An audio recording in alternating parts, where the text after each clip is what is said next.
Ambassador, 4 months after the conclusion of the European Union Council, how do you see the process of fulfilling the conditions for scheduling the first intergovernmental session? Nous sommes déjà très loin après ces mois qui se sont passés. On a l'impression que le pays a avancé dans une étape très importante avec l'adoption des premières décisions qui vont permettre, nous l'espérons, la modification constitutionnelle et l'adoption de l'accord de Prespa. C'est une étape politique très importante qui est ainsi marquée. Donc ce sera certainement un changement du climat politique. Après, il y a une deuxième partie importante qui est, une fois le veto grec levé, c'est certainement des progrès à enregistrer dans l'application des réformes, puisque c'est là-dessus et sur ce rapport qui sera fait dès le mois d'avril par la Commission que seront fondées les décisions qui seront prises à ce moment-là. It remains unclear if France's reserved position on the June Council was indeed for principled reasons or because of President Macron's domestic political calculations in the eve of the European elections next year. Ce ne sont pas deux choses différentes.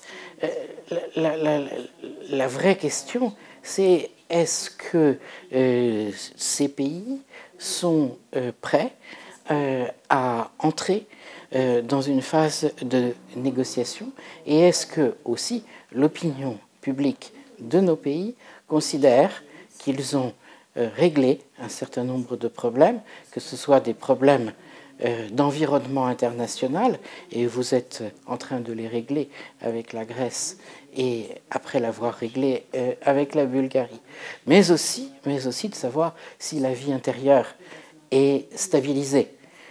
Cela fait l'effet déjà de parler de choses anciennes, mais souvenons-nous de ce qui s'est passé le 27 avril. Souvenons-nous de l'image que cela a pu donner à l'extérieur. Et le gouvernement français prend en compte, surtout à la veille, bien sûr, d'échéances européennes qui vont peser sur le destin de l'évolution de l'Europe, prend en compte de façon très légitime l'état de l'opinion publique et bien sûr les mérites propres des gouvernements. Donc là, il n'y a pas deux questions, il y a une question unique, c'est est-ce que les États en question sont prêts? Sorry, just a short follow-up. Politicians have to make decisions despite of the public opinion. If public opinion is the first thing for the politicians to hear, then maybe some countries, members of the European Union, now would not have been even members of the European Union. Pour le gouvernement français, qui est un gouvernement démocratique, il doit prendre en compte de façon réaliste l'état de l'opinion, car à force de ne pas prendre en compte l'état de l'opinion, on se retrouve dans des situations qu'ont connues certains pays et qui ont donné lieu à des situations particulièrement pénibles qui mettent en cause la construction même de l'Union européenne. On the enlargement issue, how do you explain the fact that Serbia, which is obvious in the present tendencies of slowing down democratic processes, is negotiating with the European Union without Paris having any objections to it, and it's being reserved for Macedonia? Il n'y a pas de cas spécial de la Serbie ou d'autres, il y a des mérites qui sont vus selon des situations qui sont particulières. Et chaque État représente une situation particulière. Is government in Paris looking just Macedonian case, or is it looking together with Albania as a whole? Les questions sont certainement liées. Dans l'esprit général, la question, bien sûr, des Balkans occidentaux, comme on dit, moi je préfère dire déjà l'Europe du Sud-Est, ces questions sont certainement liées parce qu'il y a bien sûr des points communs qui sont les questions d'état de droit, les questions de réforme de la justice, les questions de corruption, parfois les questions aussi de modification éventuelle des rapports entre ces États. Et donc, toutes ces questions sont vues de façon globale. Il y a bien sûr un intérêt stratégique global qui est un intérêt à l'intégration de l'Europe du Sud-Est. Et là-dessus, le président Macron l'a dit, c'est un des buts de notre politique extérieure que l'intégration de l'Europe du Sud-Est dans une Union européenne qui serait rénovée.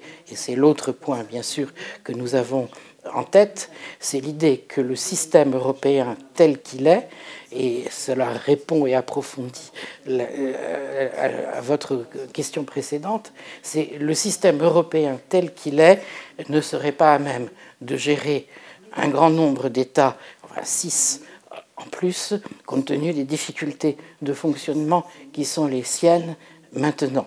Donc il faut à la fois vous donner bien sûr le temps de nous rejoindre, mais aussi le temps pour nous de régler certaines questions qui rendraient votre adhésion plus ou moins inopérante et même peut-être dangereuse pour le système tel qu'il est aujourd'hui. Il ne sert à rien d'entrer dans un système qui est fragilisé et qu'il faut consolider. Et ça, c'est l'opinion de nos autorités, mais aussi, je pense, une position qui peut être comprise de façon tout à fait rationnelle par les États en question. Il ne s'agit pas d'empêcher, il s'agit que cela se passe dans de bonnes conditions. Why in a period when almost all representatives of the international community are avoiding to meet with the leader and the leadership of Vomero Dopamane, you are still meeting with Christian Mickoski.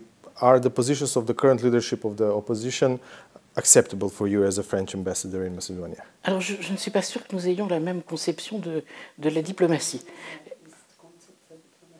Pour moi, un diplomate, c'est quelqu'un qui parle avec toutes les forces politiques pertinentes et surtout celles représentées au Parlement et surtout quand elles ont une capacité de jouer un rôle positif.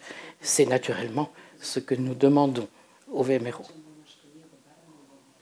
At the beginning you said that you are glad of the progress done in the implementing of Prespa agreement, but this leadership of Vomero Dopamane is obviously against the implementing of the Prespa agreement. C'est une raison de plus pour lui parler.